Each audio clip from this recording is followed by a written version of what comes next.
नमस्कार, मैं हूं आपके साथ अनुष्का और आप देख रहे हैं prompt time news. Balsagar public school Gijhod Noida के प्रबंधक से शिक्षा व्यवस्था पर चर्चा। देखते हैं इस रिपोर्ट में। जी नमस्कार sir. First of all sir, हमारे चैनल में आपका वेलकम है। आप हमें अपना वैल्यूएबल टाइम दे रहे हैं, उसके लिए आपका बहुत बहुत धन्यवाद। आपका भी आभार है आप आए। जी सर। जी, मैं और मेरे दर्शक एक बार आपका परिचय और इंट्रोडक्शन जानना चाहेंगे। इस समय हम लोग किस विद्यालय में स्थित हैं उसके बारे में। जी, मेरा नाम अनिल भड़ाना है और आप यहाँ पर बालसागर पब्लिक स्कूल और सेक्टर 53 नोएडा में आए। आपका बहुत बहुत धन्यवाद। बिल्कुल सर, जैसा कि हमारा जो विद्यालय है मतलब कितना समय हो चुका है स्टार्ट किए हुए? बालसागर पब्लिक स्कूल की स्थापना 1997 में की थी। 1997 अराउंड जो है लगभग 27 ईयर्स के 27 ईयर्स हो गए को और प्रत्येक वर्ष जो हम कुछ न कुछ बच्चों को, खासतौर से गरीब बच्चों के लिए कोई ना कोई सुविधा अपनी तरफ से, विद्यालय की तरफ से कुछ न कुछ कराते हैं। बिल्कुल सर। जैसा कि सर आपने बताया लगभग 27 ईयर्स का समय जो है कंप्लीट हो चुका है हमारे विद्यालय। कहीं ना कहीं जिस समय आपने विद्यालय को स्टार्ट किया होगा उस समय काफ़ी रूरल एरिया रहा होगा, तो क्या वो मोटिव लेके आपने विद्यालय को स्टार्ट किया? हमने तो बिल्कुल ग्रामीण परिवेश था यहाँ, चाहे कि जोड़ हो, आपका मोरना हो, सरफाबाद हो, सदर विद्यालय के चारों तरफ खेती होती थी। जी सर। और जो गांव की आबादी थी मूल रूप से वही आबादी थी, बहुत कम आबादी थी, 7,000 का पोलिंग हाउस। बिल्कुल सर। बाहर के लोग उस समय आए नहीं थे, न किराएदार। जी। तो उस समय मोटिव यही था कि ग्रामीण बच्चों को अच्छे से अच्छी शिक्षा मिले, जी, बच्चे आगे बढ़ें। इसी मोटिव को लेकर हमने स्थापना की। बहुत अच्छा। दूसरा, हमारे यहाँ जो स्ट्रेंथ है अभी वर्तमान में स्कूल के अंदर, वो क्या स्ट्रेंथ है?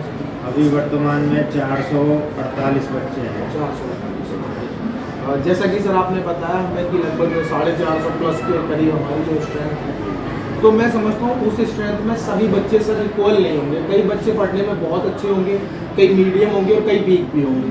तो जो वीक बच्चे होते हैं उनको आप किस तरीके से परफेक्ट बनाते हैं, क्या स्ट्रेटेजी होती है उसके लिए?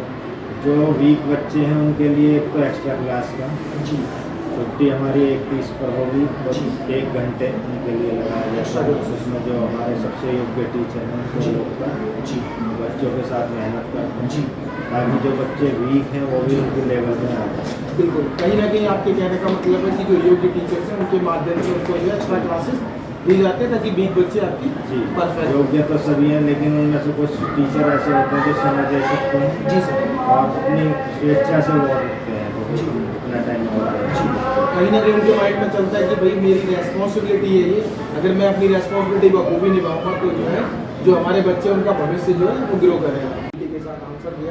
तो जो भी मैंने आपका इंटरव्यू किया ये लगभग जो है 2 या 3 किलोमीटर के रेंज में आप इसको कई माध्यमों से सर्कुलेट करेंगे, जैसे न्यूज़पेपर है, आपका चैनल है, मैगजीन्स है। तो एक बार हमें विद्यालय का पूरा नाम और विद्यालय का पूरा एड्रेस और एक कॉन्टैक्ट नंबर, अगर कोई पेरेंट्स आपसे कॉन्टैक्ट करना चाह रहे हैं या उनकी कोई क्वेरीज होती है उसके बारे में स्टॉप करिएगा। हम बालसागर पब्लिक स्कूल सेक्टर 53 गिजौड़ और मेरा नाम अनिल कुमार है। नंबर मैं आपको बता देता हूँ 9971 527754। Can you repeat again this contact number से? नंबर है 9971 527754। Thank you so much sir, आपने हमें जो है अपना वैल्यूएबल टाइम दिया उसके लिए आपका बहुत बहुत आभार। नमस्कार, जय हिंद, जय भारत, धन्यवाद सर। बहुत ज़्यादा है हमारे विद्यालय में, ऐसा क्या यूनिक है जो पेरेंट्स अपने बच्चों के एडमिशन हमारे विद्यालय में करते हैं?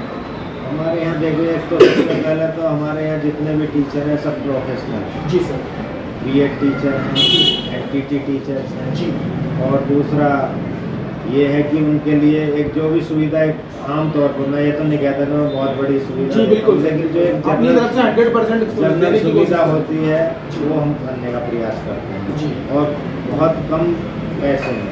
ये नहीं कि हमारा उद्देश्य छात्र उनको पेरेंट्स को लूट लें, उनको फीस में फीस देते रहें, उनके नए नए उन पर चार्जेस लगाते रहें। नहीं, बिल्कुल फीस के अलावा और जो भी मंथली फीस हमने डिसाइड कर लिया पेरेंट्स के साथ बैठ के, उसके अलावा कोई एनुअल चार्ज नहीं, बिल्डिंग फीस नहीं, कभी किसी से। अच्छा। और अभी जैसे कि ये कोरोना में बहुत क्या स्थिति काफ़ी खराब हो क्राइसिस गई फेस थी। करने पड़े? तो हमने 9 महीने की एक बार और 3 महीने की एक बार सभी पेरेंट्स की फीस को 1 साल की फीस हमने 2 बार क्राइसिस आया था, तो दोनों बार 9 और 3 महीने की हमने सभी पेरेंट्स को, जी। चाहे वो आर्थिक।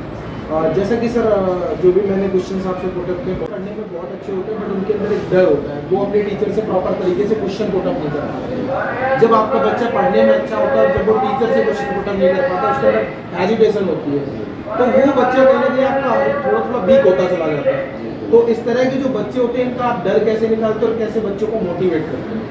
बच्चों के लिए बीच बीच में हम एक संस्था से जुड़े हुए हैं जी। वो भी उसके लोग भी आते हैं जो थोड़े साइकोलॉजिकल बच्चों को समझाते हैं। जी। कोई साइकोलॉजिकल बच्चे- मोटिवेट हाँ, करते हैं। कुछ बच्चे होते हैं जो आपने बताया कि उनके अंदर भय होता है, डर होता है, टीचर एजिटेशन होती है, जी। तो उसके लिए भी समय समय पर हम कार्यशाला करते रहते हैं, जी। वर्कशॉप आयोजित करते रहते बिल्कुल हैं। अभी हमारा 21 से 30 तारीख तक मई में जी। इसी टाइप का एक चलेगा सेशन चलेगा। सेशन चलेगा। उसमें जो बच्चे थोड़ा करते हैं, थोड़ा झिझक हैं, उनके लिए जी। तो प्रोफेशनल लोग आएंगे, वो तुमको थोड़ा सा समझाएंगे, गाइड करेंगे। बिल्कुल। ज़्यादातर बच्चे आ जाते हैं। ओके, बहुत अच्छे से सर कहने यही मेरा आपके माध्यम से कहना है कि जी। आप पहले विद्यालय में आइए, जी। देखिए, जी। बच्चे के को 2-4 दिन ट्रायल के लिए भेजिए, जी।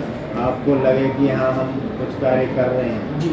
और बच्चों के बेहतरी के लिए कार्य कर रहे हैं, बिल्कुल सर। तो बिल्कुल एक मौका हमें भी दीजिए। जी। बाकी तो पेरेंट्स की इच्छा है, डेफिनेटली सर। स्वतंत्र है, जी। जहाँ उन्हें अच्छा लगे, जैसी उनकी आर्थिक स्थिति है जी। उस हिसाब से नहीं पढ़ा सकते। बिल्कुल सर। क्योंकि जो बिल्कुल गरीब है वो सरकार ने भी सुविधा दे रखी है, बिल्कुल सर। तो वहाँ भी जा सकते हैं। जी। उससे थोड़े ऊपर हम आ जाते हैं, जी। सरकारी से थोड़े ऊपर पे मैं मानता हूँ आर्थिक बिल्कुल। लेवल से। जी, बिल्कुल। पढ़ाने के उस पर नहीं, पढ़ाने पर तो मैं अपने आप को और जो जितने DPS के टीचर या और DAV के करते हैं या और बयान के करते हैं, उससे ज़्यादा हमारे टीचर और हम मेहनत करते हैं। बिल्कुल सर। लेकिन ये है कि भाई पेरेंट्स की इच्छा होती है जी। कि हमारे पास आर्थिक साधन है तो हम आगे किसी उसको ले जाए, वहाँ भी जा सकते हैं। जैसे कहीं ना कहीं बच्चों को लेकर आप क्वालिटी मेंटेन करते हो, क्वांटिटी की तरफ नहीं जाते। क्वालिटी तो बेहतर रखने का पूरा प्रयास करते हैं। बिल्कुल।